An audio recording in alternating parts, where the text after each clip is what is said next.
namanya obat apa namanya? Yang serbuk. Abaikan obatnya dulu. Tapi namanya apa kalau bentuknya seperti ini? Ya, Vial.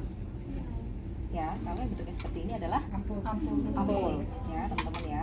Obat yang masih bentuknya serbuk ini biasanya kita akan encerkan. Kalian bisa lihat di petunjuk etiket obatnya. Dia bisa diencerkan menggunakan apa? Ya, apakah menggunakan water for injection? Ada yang seperti ini, water for injection, nih ya, WFI disingkatnya. Atau dia melalui sama-sama WFI tapi yang dari bahan plastik. Ada yang pernah lihat dari bahan plastik? Nggak ada di sini ya. Terus diencerkan atau dioplos. Ya, kalau seperti ini bisa langsung digunakan tanpa diencerkan. Dia bentuknya kaca. Ada yang tahu cara melepasnya? Oke, baik. Titik Ya, kalau ada titiknya, lihat teman-teman. Ada titiknya? Iya, ada. Ini adalah titik tumpuan ibu jari kita. Ya, ibu jari kita di sini. Tek, kita patahkan. Ya, ini buat titik tumpu ibu jari kita. Kalau tidak ada, berarti dia bisa dari segala arah. Kalau mau aman lagi, pakai alat pemotong ampul. Ada alatnya. Jadi, alatnya mungkin nggak punya ya. Ini ada titiknya, berarti ibu jari letaknya di titik kita. Pastikan menggunakan sarung tangan. Nah, sampai motong ini kalian tangan kebeluek. Enak ya. Jadi harus menggunakan sarung tangan ketika menyiapkan obat. Nah, teman-teman, kalau namanya pemotong ampul, ini alatnya mudah. Tinggal kita pegang, masukkan pemotong ampulnya, slep, klek, selesai.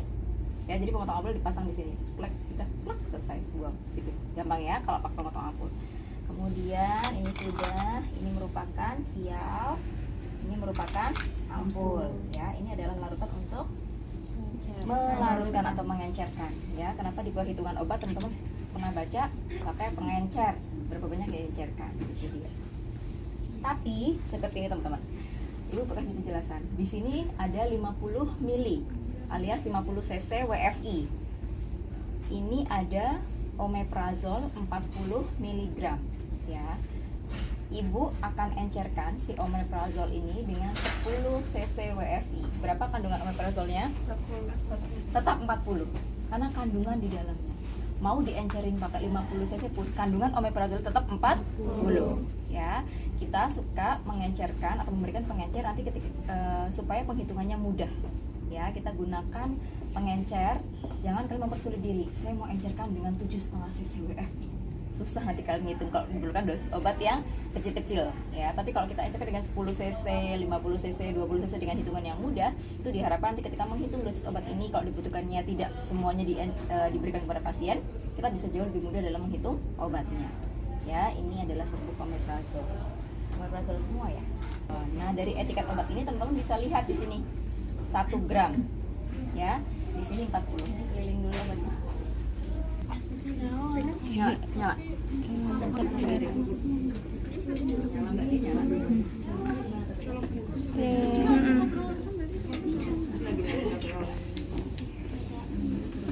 Sudah, kalian keliling itu obatnya sudah keliling semuanya.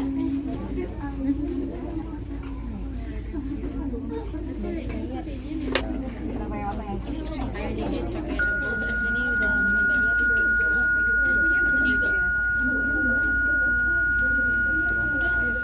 udah Neng? Udah belum Arisanya? Udah, kalian harus ngapain? Gak obat apa ngapain? Teman-teman, ketika memegang obat, baca etiketnya. Baca etiketnya ya. Di situ sudah terjelas semuanya di situ. Bagaimana cara pemberiannya, berapa dosis, semua ada di dalam etiket ini obat.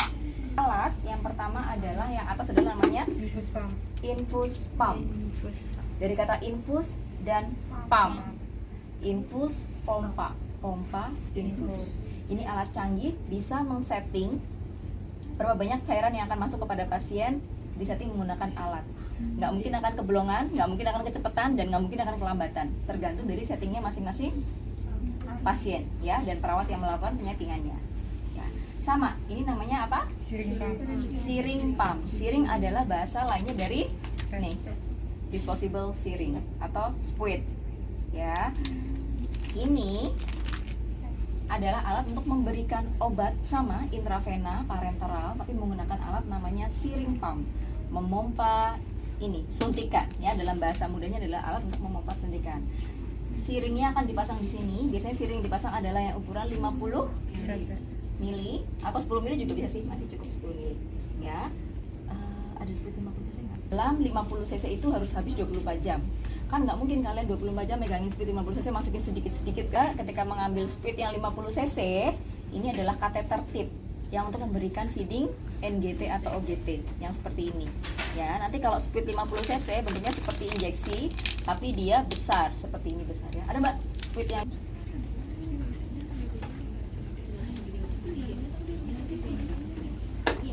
nah seperti ini teman-teman ya.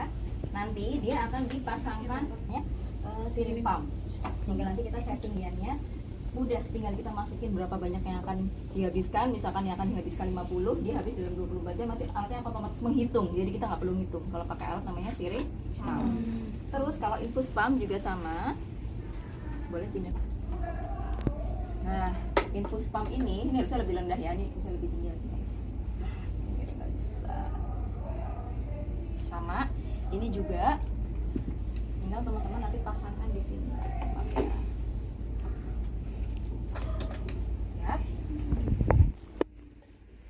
Biasanya teman-teman lihat dari bagian dalamnya nih, seperti itu nggak lihat ya? Lihat ya, kalau menggunakan alat ini IV line-nya nih, selangnya tidak menggunakan yang polos seperti ini teman-teman.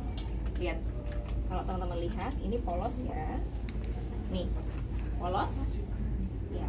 Tapi ketika kita menggunakan infus pump, yang dipakai ininya beda, khusus untuk infus pump, karena dia akan ditaruh diletakkan di sini. Ya, ini contohnya kalau dia menggunakan yang untuk infus pump ya, itu hanya memberikan contoh, tapi seharusnya tidak menggunakan selang yang ini. Ya. Nah seperti ini ya, karena kalau nggak kayak gitu dia nggak akan ke detect sensor di sini, tinggal ditutup. Gitu. Ya. Kemudian nanti ini akan disambungkan ukuran ke bawah.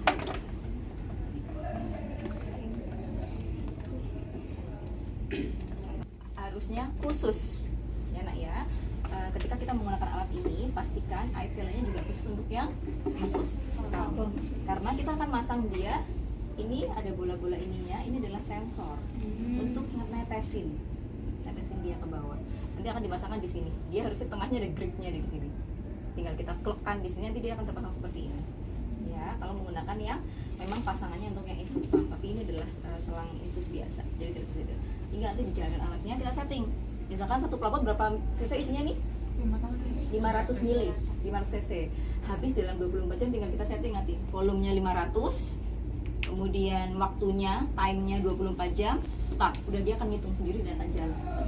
Misalkan dia ketekuk, macet, karena pasien bisa di kamar mandi, ada gumpalan darah dan sebagainya, alat ini akan bunyi, menandakan bahwa dia tidak berjalan dengan normal. Ya. Nah, yang perlu digarisbawahi ketika menggunakan alat ini, dia memang menolong kita dalam memberikan cairan supaya tepat sesuai dengan apa yang diinginkan. Tetapi ketika perawatnya salah setting, salah semua, fatal. Ya, jadi harus tahu kemampuan cara menyeting alatnya. Apakah kebutuhan dengan yang harus masuk sudah sesuai atau belum? Jangan sampai salah dosis yang dimasukkan, ya. Karena udah by system, jadi dia akan nggak bisa kayak manusia, oh berpikir ini salah gitu ya, dia akan stop itu, tidak bisa. Tapi kalau dia sudah disetting, dia akan keluar langsung otomatis sesuai dengan settingan oleh perawatnya. Paham ya? Namanya apa ini? Infus pump. Oke ya. Ini alatnya mahal, teman-teman, nanti ketika di on kan. Ya, karena kalau dia posisinya off seperti ini akan memberikan sinyal kepada si alat ini kebendung sesuatu, nggak bisa lancar. Ya, seperti itu. Oke, ini adalah terkait dengan infus pump dan sirip pump. Ada yang mau ditanyakan dua alat ini? Tapi ketika kalian menyambung, jangan dibiarkan kayak gini nanti. Ya. Kalau dia masih tertutup, oke, nggak apa-apa ya. Tapi kalau misalkan dia sudah terbuka nih, kalau kayak gini akan mengaspirasi cairan lambungnya. Ini kan udah masuk nih pasti. Mengaspirasi kan? Ya, oke. Jangan juga makanan didorong seperti ini, ya. Karena semua makanan kalau obatnya masuk dalam menggunakan gravitasi, ya. Jadi caranya adalah ini jangan disambungkan terlebih dahulu. Biasanya kita lepas dulu. Nah, ya. Kemudian tapi pastikan kita akan melakukan klem. Bisa menggunakan gunting klem. Hati-hati memilih gunting, jangan sampai yang ada adalah gunting yang tajam. ya. Karena ketika pernah teman ibu ujian OSCE gitu ya, dia saking memberikan obat melalui intravena langsung tanpa melalui infus, nanti akan ada sedikit perbedaan ya. Sama seperti dengan prosedur yang lain, kita ibaratnya ini adalah pasien tidak mendapatkan infus. Jadi selamat pagi Bapak, saya perawat Rizky yang bertugas pada pagi hari ini akan memberikan injeksi misalkan vitamin C ya. Nanti akan saya berikan di bagian tangan Bapak yang sebelah kanan. Akan saya cek dulu ya. Kalian sama, pertama adalah pasang pengalasnya dulu. Setelah dipasang pengalas, pastikan pakai sarung tangan dulu. Peragakan ini prememori ya. Kalian pasang sarung tangan, lalu lakukan apa? Oke, menggunakan apa namanya nih? Tonik. Siapkan dulu pengalasnya, jangan lupa alkohol swabnya. Lakukan pembendungan menggunakan tourniquet ya. Teman-teman, di sini penggunaan tourniquet itu kalian pastikan dulu di mana kalian akan melakukan insersi jarumnya. Di sini ya berarti tourniquetnya di atasnya. Kalau di sini ya tourniquetnya di atasnya. Ya, jangan injeksi di sini, tourniquet kalian di sini. Ya, terlalu jauh juga. Ibu akan injeksi di sini nih, yang paling lunak di sini. Oke. Ibu akan pasangkan tourniquet. Bapak permisi, boleh diangkat sedikit. Nah, lalu dikencangkan. Oke. Sudah seperti ini, teman-teman ini akan sedikit menonjol pembuluh darahnya ketika kalian melakukan pemasangan tourniquet.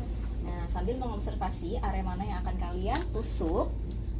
Kalau misalkan kalian rasa tangannya kotor sekali ya gitu ya, penuh dengan itu, sambil menggunakan alkohol swab ya, dengan gerakan satu melingkar sambil untuk mengobservasi kira-kira area insersi mana ya yang mau saya ambil gitu ya. Nanti setelah itu, nah saya sudah pastikan nih, nanti saya mau sebelah sini. Kalau teman-teman sudah swab satu kali, tidak boleh dipegang lagi ya, jangan seperti ini. Oh udah sebelah sini nih, udah kalian swab nih satu kali. Ih nggak yakin mana ya bilang, jangan, ini sudah on lagi ya teman-teman ya. Jadi harus kalau sudah satu kali swab set ya, kalian buang, tunggu pastikan kering sebentar, baru kalian lakukan penusukan ya. Jangan disentuh lagi, buka speed otomatis kalian kencangkan dulu ya, dan buang udaranya. Kadang ada sedikit udara di ujung speednya. Lalu ambil obatnya, ibu contohkan ibu sudah ambil obatnya ya nak ya. Ibu sudah ambil obatnya, kemudian teman-teman nanti tinggal dimasukkan ke dalam pasiennya. Ketika kalian melakukan insersi pada pembuluh darah, kalau dia betul masuknya di area yang biru-biru ini nak, dia akan ada merahnya, darahnya akan terperangkap di situ sedikit. Ketika kalian betul-betul tusuk, sup, gitu. Karena ingat kan darah kita tuh ada di dalam tubuh kita, ada pompa jantung ya. Darah kita di dalam pembuluh darah kita tuh nggak cuma semata-mata cuma ngalir doang, tapi ada tekanan yang membuat dia keluar dan masuk ke jantung. Nah sama, ketika dia kena tusukan ini kan, tusukan dari ujung jarum, pasti dia akan menekan ke dalam jarum. Makanya kalau kita bener masuknya, dia akan ada merah-merah sedikit di ujung sini, sebagai tanda kalau dia, oh kita betul. Kalau misalkan ternyata ada merah-merah, terus kalian aspirasi, kok darahnya nggak bertambah, bisa jadi cuma ngerempet aja di pembuluh darah ya. Makanya ketika memberikan injeksi intravena, teman-teman harus pastikan itu betul-betul memang sudah masuk ke dalam pembuluh darah. Contohnya ini obatnya akan masuk 2 cc yang ibu berikan ya. Cara injeksinya adalah ini, ibu angkat ya biar teman-teman lihat ya. Boleh bantu pegang ya. Kalian lepas dulu, pastikan jarumnya menghadap ke atas ya. Karena dilihat di speed itu dia bentuknya adalah runcing. Pastikan lubangnya menghadap ke atas. Kemudian setelah kalian pastikan jarumnya menghadap ke atas, itu yang ditusukkan kepada pegangnya sambil ya, yang ditusukkan ke dalam pembuluh darahnya. Jadi menghadap ke atas seperti ini teman-teman ya. Nah kalau sudah masuk pembuluh darah, kalau dia betul biasanya di sini akan ada merah-merah sedikit. Nah untuk berikan injeksi lewat pembuluh darah vena, wajib hukumnya melakukan aspirasi sedikit untuk memastikan dia betul-betul masuk pembuluh darah. Kita aspirasi sedikit, ketika jarumnya sudah masuk, kita aspirasi sedikit aja, tarik sedikit. Set. Kalau darahnya masuk ke dalam speed, berarti betul itu sudah masuk ke dalam pembuluh darah. Tapi kalau ketika kalian tarik kosong, nggak ada apa-apa yang masuk, berarti bisa jadi dia belum masuk ke dalam pembuluh darah. Karena harus pastikan dia sudah masuk. Boleh kalian geser atau boleh kalian tarik atau cabut kembali atau injeksi kembali. Ya, suntikan kembali. Kalau dia sudah betul masuk pembuluh darah, boleh kalian masukkan obatnya secara perlahan sambil melihat respon pasiennya. Ya, Oke, ibu tarik nafas kalau misalkan rasa nyeri gitu ya. Kalau udah selesai, oke, kalau sudah selesai kalian siapkan tadi ya, siapkan kapas alkoholnya sebelum kalau sudah selesai tinggal kalian ini sudah masuk semua. Oke, kalau sudah masuk semua kalian tinggal tarik tapi siapkan ininya. Oke, sep ya. Ini tutup kembali atau buang ke dalam shop container, atau kalian boleh recap tapi tidak boleh menggunakan dua tangan ya.